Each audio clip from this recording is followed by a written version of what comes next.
Women to Watch is an intimate look into the lives of prominent and influential women leaders from around the world and the challenges they faced on their journey. It's the real story behind her title. Join us every week to hear more stories about women from around the world and in your own communities at womentowatch.net. Do you stream on a Roku, Fire Stick, Google TV, or Apple TV? Now you can watch 6ABC 24/7 with the 6ABC Philadelphia streaming app.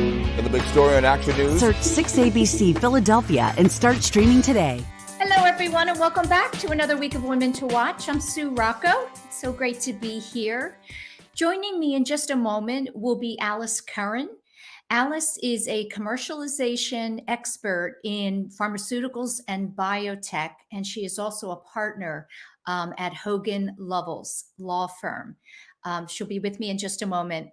As always, stay with us during the breaks where you'll hear from our watch team of on-air contributors. And today you'll be hearing from Sherry Marson for our Lifestyle Watch segment. You'll also hear from Carol Eggert, Senior Vice President with Comcast, NBC Universal for our Military Watch, and also from Madeline Bell, CEO of Children's Hospital of Philadelphia. And for all things related to the show and to see our incredible lineup of guests, you can visit womentowatch.net. That's women, the number 2, watch.net, N-E-T. So now I'm very honored to welcome to the show Alice Valder Curran. Thank you, Sue. It's a real pleasure to be here. It's wonderful to have you. And am I right that you're joining us from Virginia? Washington, D.C. Our offices are downtown, and so I'm right at Metro Center in downtown Washington. Okay. So you're sharing the weather that we have here in Philadelphia. I am. Totally unpredictable. Who knows what's going to happen later today? Mm-hmm. Listen, I wanted to talk about your beginning right off the top. And I know that you shared with me you were actually born in Virginia, but moved to Arizona. Tell me how old you were when you made that move. We moved from Arlington, Virginia to Phoenix when I was 5, right before I started first grade, back in the early 70s. Okay. So 5, that's young. Perhaps do you remember the move?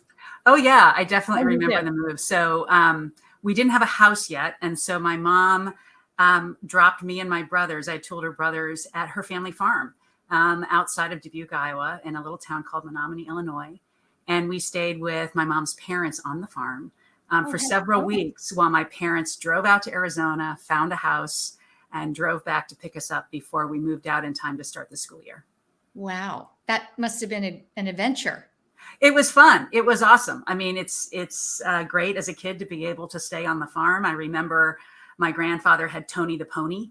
I remember Tony the Pony. It was a working farm with chickens and livestock and crops and all that. And so as a kid, that was really cool and awesome. Is it a place you would then visit frequently? We did. We did go back periodically. We absolutely did go back periodically. I mean, when I was growing up, we didn't do vacations to some destination. Our vacations, we went to visit family wherever they were. And that definitely included going back to the Midwest to visit my mom's family. Yeah. So tell me a little bit about your relationship with your dad. I know he was also an attorney and very much influenced your career path. Sure. He was an attorney. He moved out to Phoenix and took the family to Phoenix so that he could join a law firm that one of his college friends and roommates had founded. And he was a plaintiff's contingency fee lawyer, which as a lawyer myself, I have immense respect for because you have to win your cases to get paid. You're not getting a check every month or every 2 weeks necessarily. You get paid when you win. And he developed a profile in the market around the kind of work he did. But he was also really active in the community with nonprofits, where he really, and my mom as well, really wanted to invest in the community in Phoenix to make it a better place. He was a trial lawyer. That's something that's a bit of a lost art. But he was a trial lawyer, often tried cases. I would get to go watch him try cases. Oh, you did. Good. I was absolutely. going to ask you that. Wow, that you got to go in and watch him really perform. Totally. And his cases were malpractice cases where you had plaintiffs who were injured. And so there was a real sense of seeking to right a wrong, or certainly to get compensation. Those cases don't go to trial very often. They settle often, but they were high stakes, right? Because you would have families that definitely needed some compensation to deal with the continued care of family members or loss, and they were high stakes. So a lot of pressure, but he was very successful at it, and certainly a role model in that regard. So your mom, both your parents were professionals. Your mom was a nurse. My mom was a nurse. Yeah. She was nursing at where I was born, Arlington Hospital, now known as Virginia Hospital Center.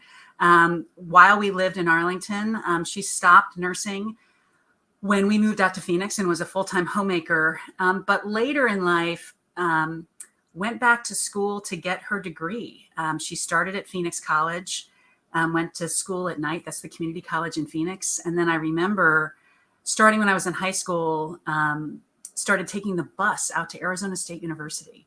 That's a long bus ride from where we lived in North Central Phoenix all the way out to Tempe, but we had one car. And so she took the bus and my dad had the car. And she went out there and managed that. And I remember her writing papers on this old antique typewriter we had, staying up late at night to do that. And, having been a working mother myself, I, have incredible admiration for what it takes to make that happen, to find the time to do that, to do that on top of raising 3 children. Because when she became a nurse back in the day, you could become a nurse without a college degree. You went through a nurse's training program that often hospitals sponsored. So that's how she became a nurse. So she wanted a 4-year degree because her husband had one and her 3 kids were going to get one. And that's what she did. How old were you when she was doing that?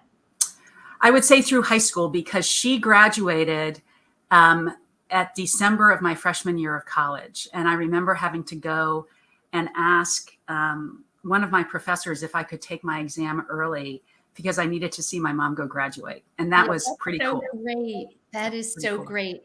I mean, really, what a wonderful example for you as a young girl to watch your mom do that. Totally. And so did your mother speak to you about dreams, aspirations, going for, what you want, or did she just kind of lead by example? I think she more led by example. And my dad was the one who always framed things in terms of possibility. That was sort of a term of art in our family, so much so that when I was in college, I encountered this Emily Dickinson poem entitled Possibility. And the first line is, I dwell in possibility. I could probably recite some of it, but not all of it. So he was always the person who I think put into words the notion of what do you view as the possible and how do you make that happen? And certainly living that out. My mom, in terms of actions, what I would say is very matter of fact, just getting stuff done. My mom, I think, demonstrated this enormous work ethic, but also just the notion of if you have to learn something new to get it done, you just go learn something new to get it done. I remember when she learned how to refinish furniture, she just decided she was going to go do that. You couldn't go to YouTube to figure out how to do that back in the 70s. Right? Yes. I remember her in the backyard with sandpaper, sanding, off the paint of pieces of furniture and learning how to refinish them. And then, but my favorite example is my mom decided to run marathons. So yes, I love this story. That was one of my questions. I love this story. So go ahead. So think about the 70s, for those of you who were around then, and the running craze and how everyone was running and jogging. And it was like the new thing to do for exercise and fitness. And my dad was the first one who did that. And he started running and was running 10Ks and the like.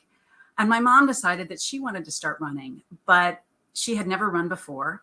My dad's father actually had been a track star in college. So it was sort of like his thing. And my mom wanted to do it, but she wasn't a runner and she was embarrassed to run on the street. So she started running by running in the alleys behind our house because she was embarrassed to run on the roads of Phoenix. And And so early in the morning, is that right? early, well, in Arizona, certainly in the summer and the height of the heat, you need to do it very early Yes, or very right. late in the day, right? Because Yes, that's the only yes. time that it's possible. Yeah. So it was at all hours, but as important that she started in the alleys. And she would, until she felt comfortable and confident enough to take it to the streets. And she ended up running marathons, and she Wow. ran sub 3.5 hour marathons, which is quite a time. And she did it multiple times. She ran the Boston Marathon and said it was one of the easier ones she ran, simply because, as you note, Sue, if you train in extreme heat, which is what you train in Arizona, if you're training year round, running in cooler weather in sort of damp spring Boston can seem extraordinarily pleasant compared to training in the heat of Phoenix. And so She had that breathing down. She was not going to have any issues with that. that's right. Yeah. But just this notion of starting in the alleys of Phoenix and achieving that, the humility, but also just the, I'll just figure it out. I'll just figure it out. I'll work at it and I'll figure it out and make it happen. Yeah. Well, that's, she's a doer. She was a doer. And I think that's, those people are just incredibly inspirational. So when I think about you growing up and having, the parents that you did, and you shared a lovely picture with me of you as a little girl, talking about how you had read 100 books. I'm a bookworm, and I have read 100 books. So that's really important to go to law school, to have, that comprehension skill and the ability to read like that. Did you decide young that you were going to follow in your dad's footsteps, or did that come later? Yeah, that's a great question. I don't know. I think certainly by high school, I pretty much figured out I was going to be doing that. I did a lot of speech and debate in high school. I think I benefited from the gene pool in terms of communication skills. That's a strength of mine. And so it always just seemed obvious that that's something that I would do, but I'm not sure I really thought about it in that sort of concrete way until probably high school. Okay. Something else, I love, one of the things I love about this show is, having the conversations about the things that were challenging for us. So in spite of the level of leadership that we've reached, it wasn't always smooth sailing. And you brought up with me, imposter syndrome. And what I think is interesting, have you seen the TED Talk by Amy Cuddy? Yes. About fake it till you make it? So I'd love your thoughts on what, imposter syndrome is one thing, and it's presenting ourselves a certain way, but inside perhaps not feeling that confident yet. And Amy Cuddy's premise is, if you go out there and do that, eventually you'll be confident in that action. What do you think the difference is? And describe for me a little bit about when you were going through that and when and how you were able to overcome it. So for me, the example I gave you was when I went to the National Speech and Debate Tournament after my senior year of high school, and I had to qualify for that by winning various tournaments in Arizona. So you would think that I would believe that I belonged there because I had actually won tournaments outright and competed in multiple rounds. And it just sort of tells you, I think, where women often are, that despite these clear objective indicia of success and strength and whatever, you still wonder why you're there. And I remember it was in Eau Claire, Wisconsin. And I just remember coming up with all these reasons. Well, I'm Alice from Arizona. Like, why should I win? And literally having to psych myself up between matches of course you deserve to be here. Of course you're good at what you do. Someone has to win. Why can't it be you? And that worked to some extent. I think it could have worked more.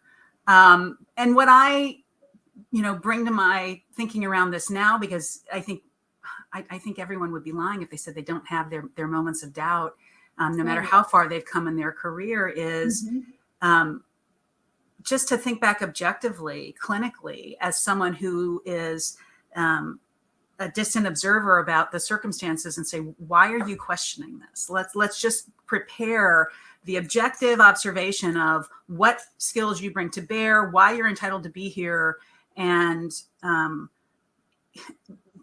where are you overly focusing on what you aren't doing or what skills you don't have, and recognizing that there's no perfect person with all of the skill sets, and just recognizing, frankly, how you would frame it if it was someone else other than you. It's really helpful for me sometimes to think about, how would I counsel someone who is in my position if I looked at their qualifications or what they were bringing to bear? And how would that change my mindset and perception of qualifications if it wasn't me sitting in the chair, but rather someone else who had the same resume or same skill set? And that usually brings some greater objectivity and confidence to the situation. Yeah. And would you say even today, you're very well known and an expert in your field. If that old, trickling of doubt creeps in, I love this question. Is there a mantra? Is there something you say to yourself to bring you back to the present and, awareness of course, you're completely capable in this moment? Yeah. If not me, who else?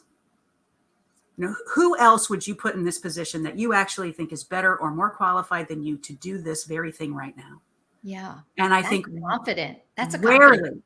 Rarely is it someone else who is so clearly superior to you that you would say, yes, they deserve this spot or this opportunity instead of me. So that's what I try to tell myself. And usually, I find that helpful. Yeah, that's great. That's great advice. We're going to go into our first break. Right. When we come back, I'm going to start with a quote. Stay with us for our watch team, and we will be back with Alice Valder Curran. It's a new birth, new beginning. Sun comes out, we go another round. When the sun comes out, we go another round. It's a new birth, new beginning. Hi, this is Sue Rocco. Women to Watch is pleased to share a clip from Breaking Through, a podcast hosted by Madeline Bell, the president and CEO of Children's Hospital of Philadelphia. This interview is part of a series in which Madeline interviews CHOP's women scientists about what inspires them and advice they have for other women interested in pursuing science and medicine careers. My guest today is Dr. Susan Firth. In 2021, Dr. Firth was named CHOP's Chief Scientific Officer. She is the first woman in CHOP's 166-year history to hold this important role. I'm thrilled to welcome Dr. Firth to Breaking Through. So, Sue, it's really great to be talking with you today, and it's a topic that I'm very interested in, which is the future of CHOP and science and research and discoveries. But let me say that you are now our Chief Scientific Officer, so how exciting from that girl with the chemistry set to the woman who is now the leader of our scientific community here at CHOP. And tell me, you've been in the role now for about 6 months, and tell me a little bit about what your impressions are, what excites you about the role, and what do you see for the next several years? It's a really exciting place to be and an exciting time in science. Since I've been at CHOP now for about 11 years, and with the talent that we have here, our sense of mission with research as our North Star, I think we have the opportunity to transform the medical care we deliver to children. To hear more of Madeline's interviews with CHOP's amazing doctors and scientists, listen to Breaking Through with Madeline Bell, available wherever you get your podcasts. Hi, and welcome back to the show. I'm joined this week by Alice Valder Curran.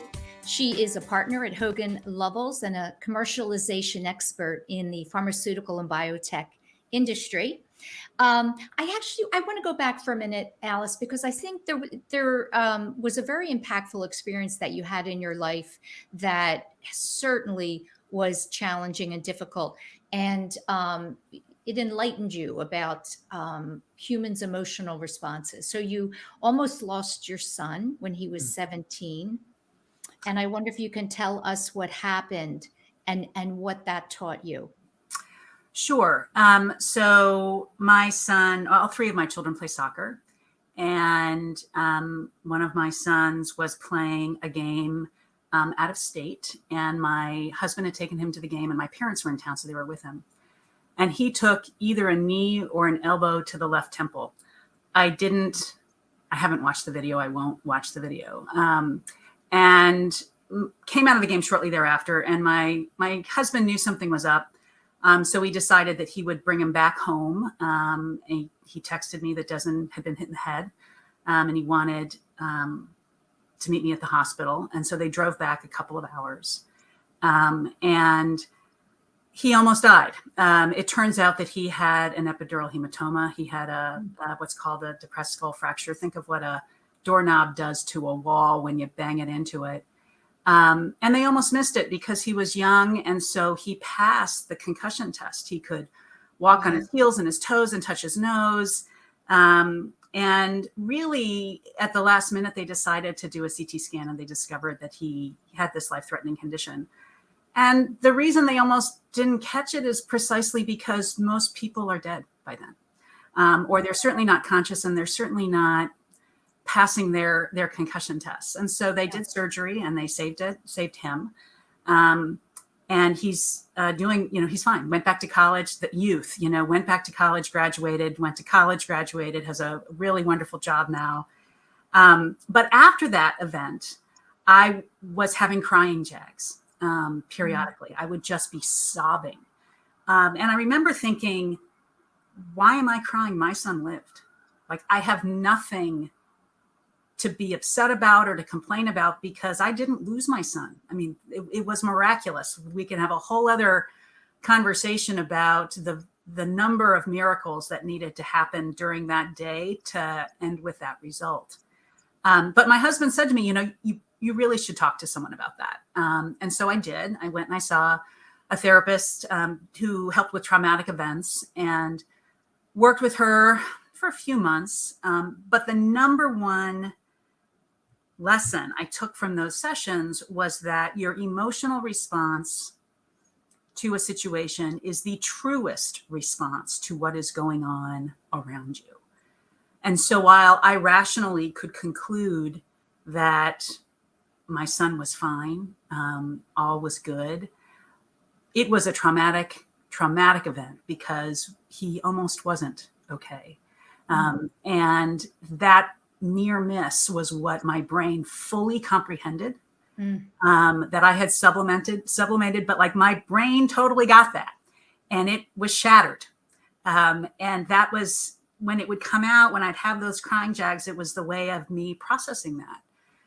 And so that lesson of your emotional reaction to something is your truest indicator of what's really happening to you has stayed with me precisely because I've been in situations where I don't quite know what to make of what's just happened, but my heart rate is elevated. I'm unsettled. Something seems off, and it teaches me, whether you consciously can process what just happened, something just happened that's upsetting to you for one reason or another, and you need to listen to that emotional response rather than power through, ignore it, assume it will go away. You need to listen to that wisdom of your emotional response, because that is what your body is telling you, and you need to listen to it. As you're describing that, I'm thinking to myself, what we often do is we do push those reactions down, and we want to control ourselves. And I wonder how much detriment that does to us physically, to continually suppress physical and emotional responses to what is going on. Certainly in today's world, with how much we consume. I just wonder, I think about that, because we can't just let ourselves fall apart every minute of every day. But what we're seeing and reading about and knowing, we certainly could. Well, I think you deal with it one way or another, whether you realize you do or not, right? So if you're suppressing it or ignoring it, it's there. Your body's not ignoring it. And so whether it expresses itself in physical illness or in other sort of outsized emotional reactions, which is, what was happening to me. I wasn't processing it until my body forced me to by having me sort of break down into sobs periodically. Yeah. Whether you do it in the moment or some other time, it's really your body telling you this is something you need to pay attention to. And it goes to this notion I saw in something in the last week, which is this false dichotomy between emotional health or mental health and physical health, and that it really is a false dichotomy, and that it's health. And you have to address it. But I'm glad you asked me about that, because I think it's important to acknowledge the need for mental health. I mean, and mental health support, whatever it is that you as an individual have to process, the normalization of that, and that it's okay to talk about it and say how hard it is, and that you need help, and that there are people who train, and that's what their job is, and that's what they want to be able to do. It's important for, I think, women leaders and leaders of all types to be open about that and normalize it. Absolutely. And for our children as well. Totally. Boys, girls, men, women, everyone, and I think we're doing that much more openly today than we did when we were growing up. Yeah, Certainly. totally. And I'm always envious of, I married into an Italian family, and what they do really well is they let it all out. It's out there what's happening.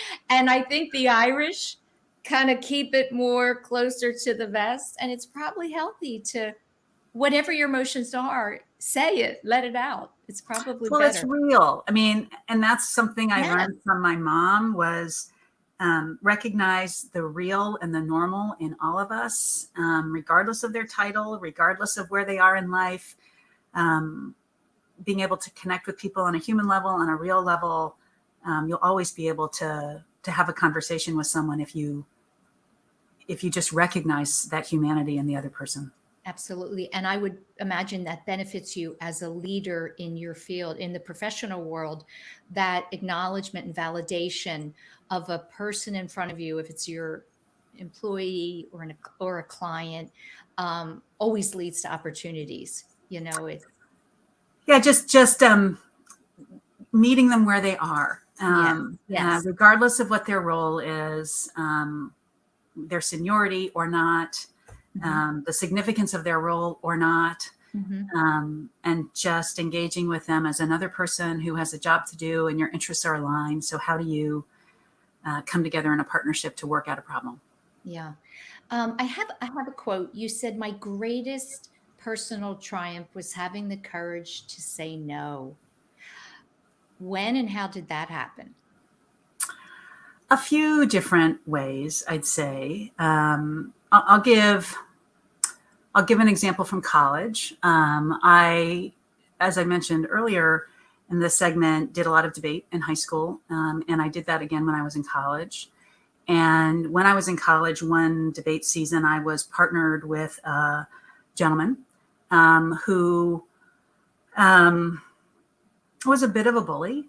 And at some point during that season, I said, I'm just not going to work with you anymore. I'm not going to tolerate the verbal abuse, the lack of support, the sort of pushing me around.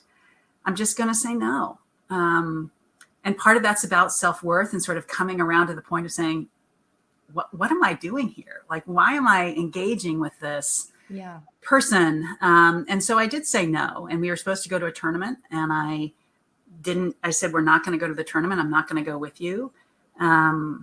He insisted that I give him the plane tickets so that he could go with someone else. And I wouldn't give him the plane tickets because they weren't his property. They were the property of the school. He tried banging down my door. I had to call security. A lot of that. So it was kind of scary. But I also feel like in those moments where you have a moment of clarity where I'm just not going to do that. I often think that the best signal of whether that's the right decision is how do you feel once you've made that decision? And I know it's been the right decision when my body just relaxes. Yes. That the anxiety or tension I have about a situation I'm navigating, that if I make that decision and I say, I'm not going to do that. And then it's like the wisdom of the body, and the body tells you, that is the right call. I'm impressed that you learned that in college, because I think it takes a lot of women a very long time. Certainly, the older we get, the less we are concerned about. I would say just, if there's something that we're uneasy about, we're able to walk away and say no. We get wiser. But you learned that in college. Well, I don't know that I really learned it in college, but I started experimenting with it Well, in you must college. have. You remember that experience, so it was impactful. It was definitely impactful. It was hard because I think, you go along, you're sort of carried along with a process, or there's an expectation about how things are going to go, and really focusing on what's right for you, in your life, in your career, in your circumstances. Only you can decide that. And it might not be what everyone else does. And having the courage and the confidence to say, I know what's best for me. I know what's best for my career path. I will figure out a way to make it work for me. That can feel lonely. But, bet on yourself. As a leader, you work with a bunch of team members, you see them progress, and there'll be people on your team. And I've said this to team members, I will bet on you every day of the week because I've seen you perform. I know that you're going to be successful. Like I would put money on that bet because I can see you perform. And I've said to myself in the past, why am I not betting on myself? Like if I look at my track record, what I can bring, what I can do, I should bet on myself more, and be comfortable and confident in that decision. Yeah. So let's talk a little bit about your career and your work as a commercialization expert in the pharmaceutical and biotech industry. Explain what that is for the viewers that might not be familiar. Sure. And so in the industry, it's often known as market access, and it's basically about once you have a product approved, how do you actually take it to market? How do you distribute it? How do you price it? How do you contract it? When you say product, is that always a drug? A drug or biological? Yeah. That's Okay. exactly what I mean.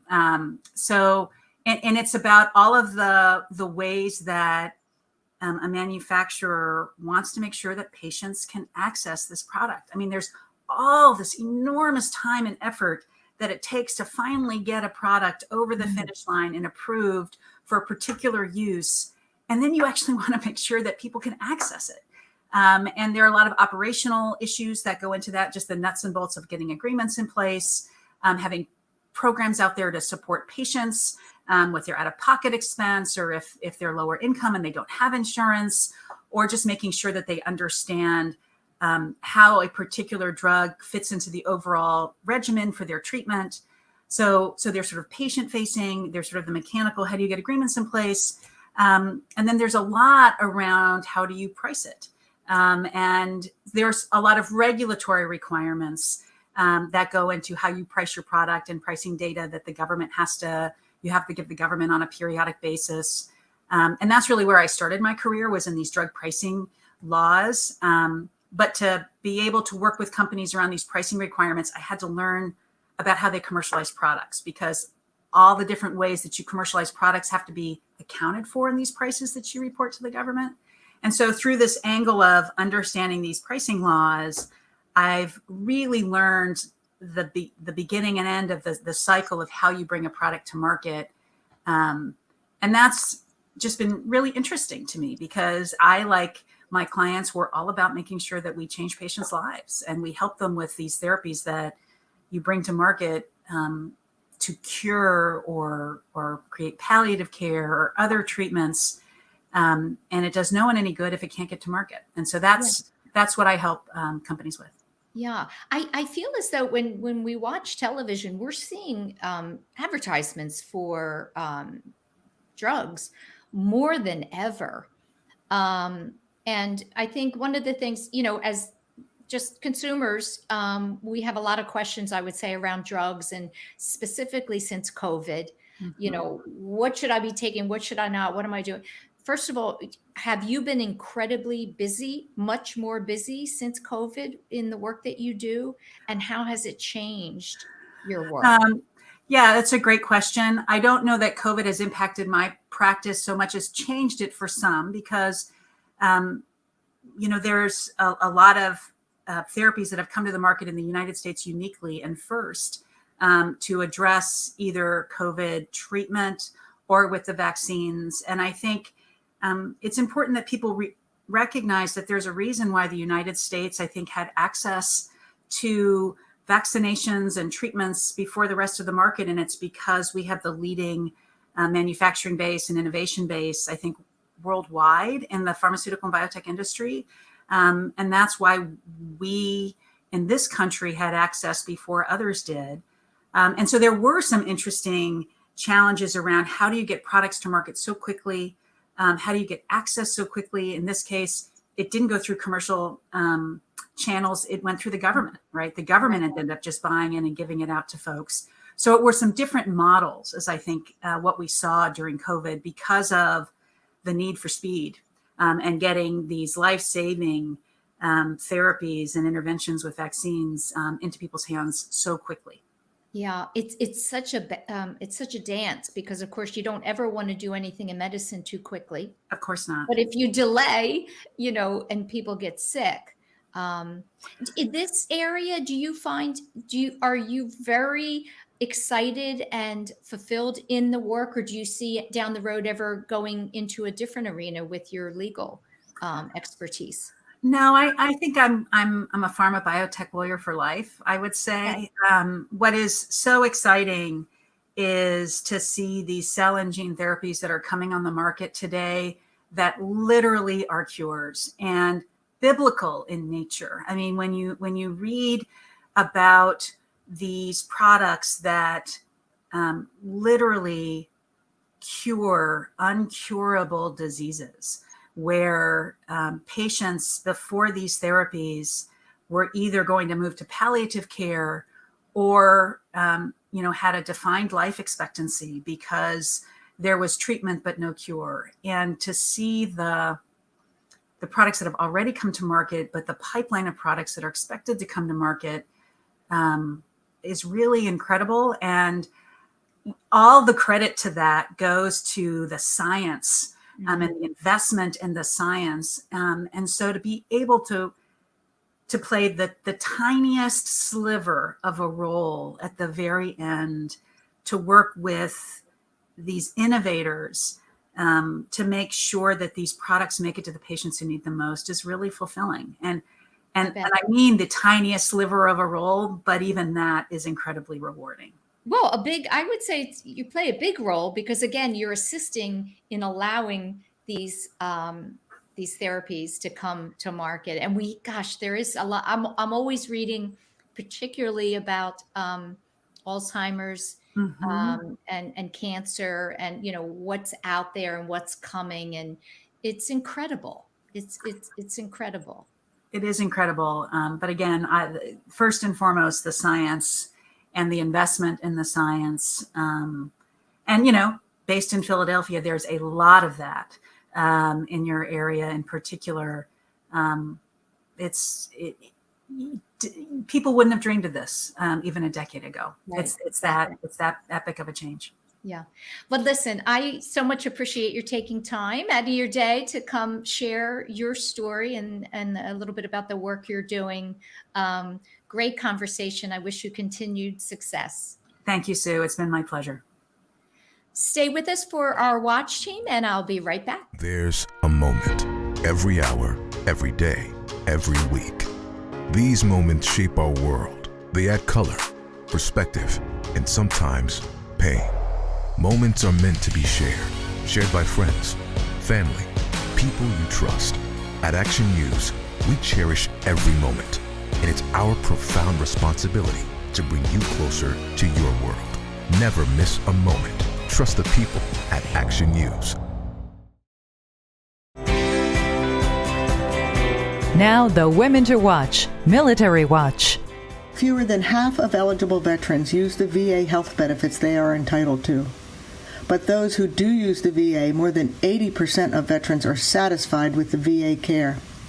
Hi, I'm Carol Eggert, Senior Vice President of Military Affairs at Comcast NBC Universal. Now, you may be asking, why should this matter to me? I share this with you because most of our listeners have some connection to the veterans in their community and may have the opportunity to share information about this new VA benefit. The VA has just launched the PACT Act, which is the Promise to Address Comprehensive Toxics, which is the most significant expansion of veteran benefits and care in more than 3 decades, empowering the VA to help millions of toxic-exposed veterans and their survivors. The PACT Act expands VA health care and benefits for veterans exposed to burn pits, Agent Orange, and many other toxic substances. The PACT Act adds to the list of health conditions that the VA presumes are caused by exposure to these substances. This law helps the VA provide generations of veterans and their survivors with the care and benefits they've earned and deserve. The PACT Act is the least we can do for the countless men and women who suffered toxic exposure while serving their country, said President Biden during the PACT Act bill signing ceremony. It means access to life insurance, home loan insurance, tuition benefits, and help with health care. So, what can you do? Simply refer those veterans you know to va.gov and tell them to search the PACT Act to learn more. Hello and welcome to the Lifestyle segment of Women to Watch. I'm Sherry Morrison. Today I have the pleasure of introducing Karen Jarrett, founder and executive director of the Resource Exchange at 1800 North American Street in Philadelphia. Welcome to the show, Karen. Thank you. Thanks for having me. Our pleasure. Through our conversation, I learned that Karen is a true blue Philadelphian. Karen, please tell us a little bit about where you're from and your education. Well, I was actually born in Delaware, but spent most of my youth in Philly, and then finally got to come to college in Philly and went to the University of the Arts, which was Philadelphia College of Art back then, and went and majored in painting and fine arts. And then sort of after graduation, started trekking around the country a bit.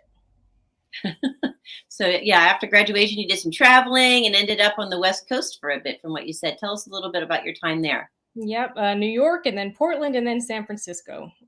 So yeah, and so San Francisco is a beautiful place, good home away from home if you're not in Philly. So I was a bookstore manager and did a lot of other creative endeavors, and then found my way back home. What was supposed to be a 2-year trip to San Francisco turned to 10 years. So, oh my goodness. Yeah. Pretty big difference. So what was the driving decision to bring you back to Philadelphia? I missed home. I missed East Coast. I'm an East Coast gal. So I missed fast talking and, stuff to do and real weather and thunderstorms and fireflies and, all of that. So it was time for me to come home. Yeah. And you came home and you did a carpentry apprenticeship and large-scale scenery painting and classes. And you worked at the Walnut Street Theater, I think? Mm-hmm. Yeah. I apprenticed at the Walnut for a while in carpentry, and then ended up as a scenic painter there, and then also worked at the Arden as a scenic painter for a while, and then eventually made the hop over to film.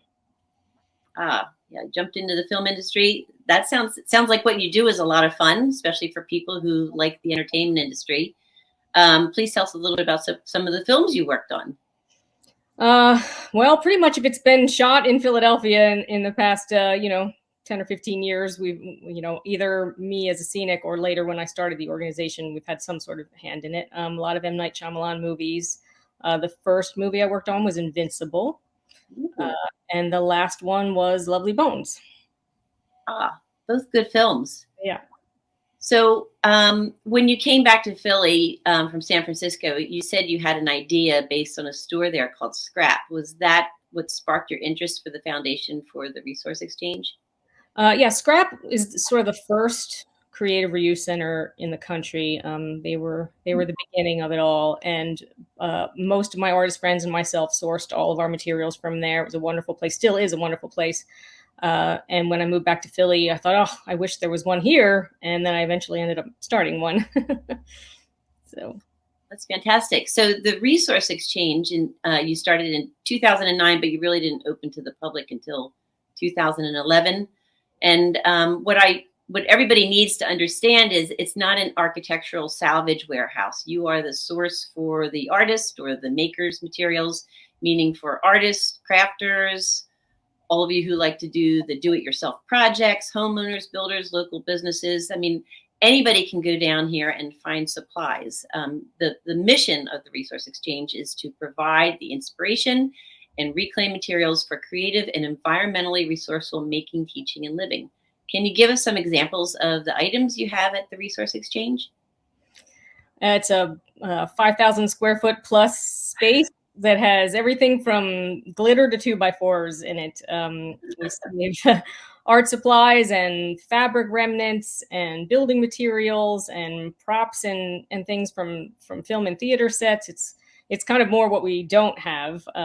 Like a lot of reclaimed material outlets and retail places, we have a wide variety of things. We don't save clothing. But that's kind of the main category that we don't take. So, and our focus is really on maker materials, things that you can use to make and create or fix or repair or decorate, those kinds of things. Yeah, that's very cool. I could have used you a few weeks ago getting ready for Christmas. I'm the queen of Michael's sometimes, which I don't like going to, but I do. Yeah. I did see on your website you have an extensive list of examples of things you will accept and not accept. Most importantly, donors should not bring in boxes of random items for the exchange to sort through. Items need to be in good working order, not broken or damaged, like art supplies. The paints can't be dried or brushes damaged. Items need to be sorted and in categories. Can you elaborate a little bit on how you like things to come in? And are most of them donated?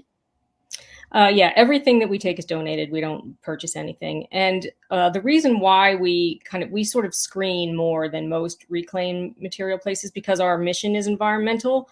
So what we're really trying to do is guarantee that the things that we take in are actually reusable.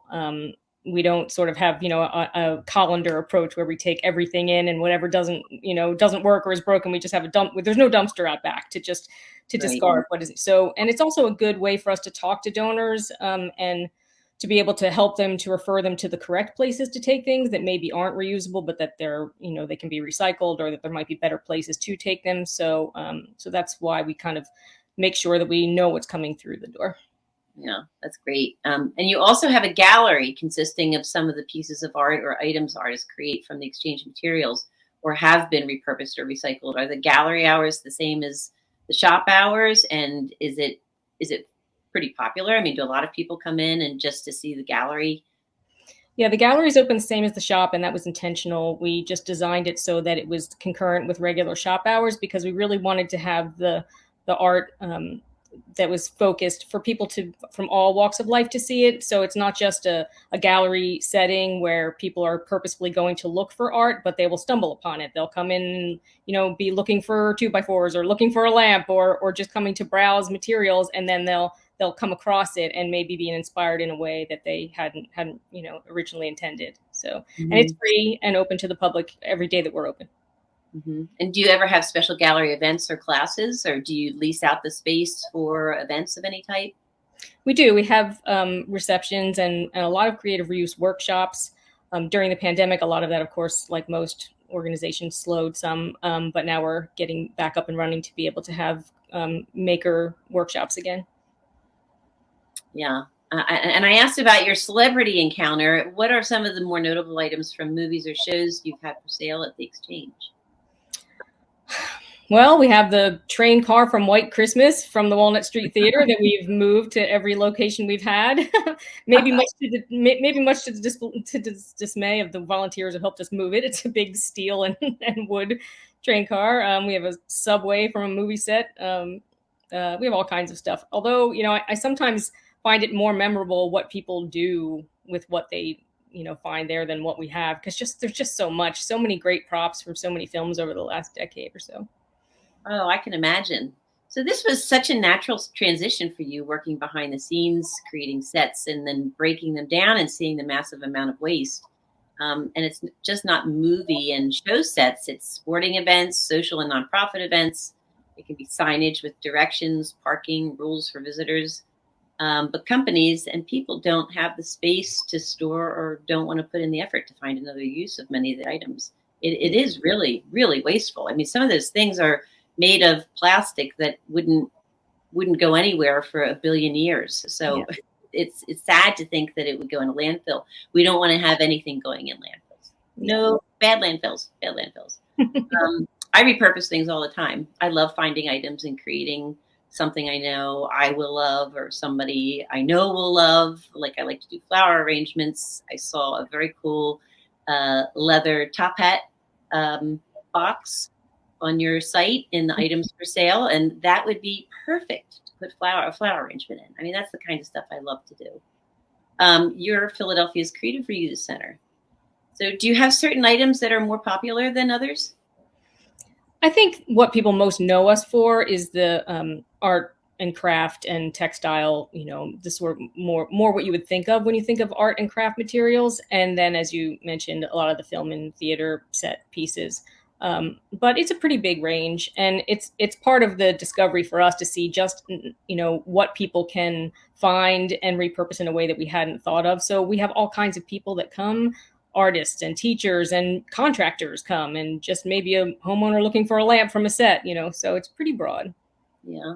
I took some cabinets that I found and turned them into a kitchen island. I put them in a T shape and put on a granite top, and I had a really nice 4-foot square island that I can seat 8 people. It's awesome because my kitchen's not very big. I've interviewed a number of people in the last few months, like the Bucks County Playhouse. They would probably be a really good source for you to give things and also take some things that they could use for some of their sets and scenery. And I would think that any school for their drama programs, family, consumer science teachers, art teachers, event planners, they're always looking for props and material. Do you advertise at all to these different places, or is this something you need help with? We're largely word of mouth. We're very small budget nonprofit. So, but we've been around for over a decade now. So I think we're sort of the go-to hub now for folks who are looking for reclaimed material specifically. Now that people are becoming more environmentally conscious, I think it's a lot of people would prefer to try to find things and not buy things new when they can. So we're slowly becoming, a much more well-known place, even without a huge marketing budget. Right. And it doesn't always take a large marketing budget to do a good job getting the word out. It's just having the right network. You won the Business and Arts Partnership Award from the Arts and Business Council Greater Philadelphia for saving materials, for creative reuse, and you also make sure any items that can't be reused are recycled rather than being wasted and sent to landfill. You've partnered with Revolution Recovery, which has 2 plants, one in Philadelphia and one in Newcastle, Delaware. And then Philadelphia Airport was the other winner that won for combining their efforts with artists. Philadelphia International Airport and local artists and organizations have combined forces, and they display a lot of different artists there at the airport. Are there any other partnerships that you have? Well, first, I just big shout out to Revolution because we've worked with them for a really long time, and they are just an incredible business that saves a great deal from landfill. A lot of construction, it's their specialty is C&D debris, construction and demolition debris. So if folks don't know about them, you should check them out. And we've been in the river wards the entire time. We've moved several times, but we are very much kind of wed to this section of the city. We serve everyone, but a lot of our partnerships come from the Kensington and Fishtown and this whole northern part of the city. Well, you provide a plethora of information on your website, like the Resource Philly map. That's fantastic. That answers, and you touched on it a little bit earlier, that answers a lot of questions for people who want to make sure things go to the right place other than a landfill by having items listed, and then you have it on the map of suggested places for them to check out of where those items could go. Does that map seem to, or do people just still call you anyway? It seems like a great resource. It's a huge part of what we do because so many people bring so many different kinds of materials to us, and that actually is another partnership that we had, which was the city of Philadelphia itself. So they took our map and broadened it, made it interactive, and so that's now part of the city's resource finder map on their website for people to be able to find out where to take things. And so a lot of what we do is trying to make sure whatever comes to our door, we do the best we can to send folks out with exactly where they need to take it. Is it e-waste? This is where to take it. Is it, is this just recycling? This is what you can put curbside and what you can't, that sort of thing. So we kind of have a lot of environmental stewardship built into the regular, retail aspect of what we do as well. Well, one of the messages that has resonated for most of the lifestyle segments I've done is cooperation. We are much more effective when the arts team up and support the cause or a business, whether gun violence, keeping kids off the streets and teaching them skills, recycling, bringing local artwork into a restaurant or hotel or public place. It's beneficial for all. Art gives all of these organizations a voice. So it's really great service that you provide. I'm afraid we're out of time. Karen, thank you for your time and for doing so much to help the city of Philadelphia become more sustainable, and keep up the great work. Thank you so much. Thanks for letting me have a chance to talk about what we do. Our pleasure. For more information about Karen and the Resource Exchange, if you would like to donate and make a material or monetary donation, purchase something at the store, visit the gallery, or get involved, go to www.theresourceexchange.org. Thank you again for joining us today. Sue will be right back to close out the show. Ladies, keep living your dreams. Action News, celebrating 50 years with AccuWeather. Over the last 5 decades, our winters have been getting warmer due to climate change. In Philadelphia, our average winter temperature is up 5 degrees. And we're breaking more record highs than lows. Thanks for always trusting us to keep you informed. 50 Years of AccuWeather is sponsored by Independence Blue Cross. Choose coverage you can count on with the region's strongest network. From Philadelphia to the Lehigh Valley and everywhere in between. For 150 years, Penn Community Bank has been a part of your neighborhood. Helping businesses start, supporting families as they grow, and staying connected to the people and places that make this region special. It's who we are and where we're from. Penn Community Bank. Here we are, and here we grow. Go to get your game on. Go for the beers. Go for the cheers. Go for the hit and the hits. Go for the stakes and the stakes. Go to get your parlay on. Go to get your party on. Go for the scene. Go for the screens. Go for the gallery.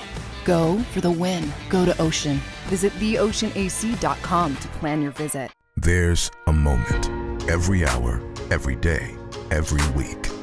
These moments shape our world. They add color, perspective, and sometimes pain. Moments are meant to be shared by friends, family, people you trust. At Action News, we cherish every moment, and it's our profound responsibility to bring you closer to your world. Never miss a moment. Trust the people at Action News. Do you stream on a Roku, a Fire Stick, Google TV, or Apple TV? Now you can watch 6ABC 24/7 with the 6ABC Philadelphia streaming app. Watch Action News live. And the big story on Action News. Plus special programming, breaking news, and severe weather updates. Tremendous amounts of rain. Always on. Always the news team you trust. Watch 6ABC 24/7 on your streaming device. Search 6ABC Philadelphia and start streaming today. That is it for another week of Women to Watch. Thanks so much for tuning in. Next week, my guest will be Jill Singer. She is a vice president of national security for AT&T. Should be a great show.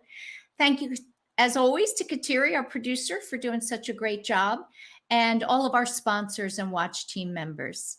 Have a great week, everyone. We are CHOP, and we can't wait to show you around. We're the nation's first children's hospital. Now, a care network with more than 50 locations that continues to expand. 3 state-of-the-art research buildings with 1.5 million square feet of space.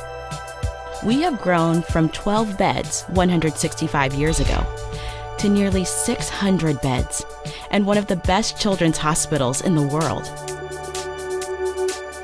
We have a level 1 trauma center, 11 floors of patient units, more than 20 operating rooms, first of its kind delivery unit for babies with birth defects, a separate cardiac operative and catheterization suite, and places to learn, like our internationally recognized simulation center. We have trained generations of leaders in the field of pediatrics. We are world leaders in medicine, surgery, and science. One of the top recipients in NIH funding for pediatric research. In this building, pioneers in CAR T therapy, mitochondrial disease, brain tumors, hyperinsulinism, and other rare diseases. Here, groundbreaking work in fetal surgery, genetics and genomics, and neurology. In our newest building, leaders in social determinants of health, clinical informatics and epidemiology, autism, trauma and injury prevention. Our patients come from every state and 115 countries.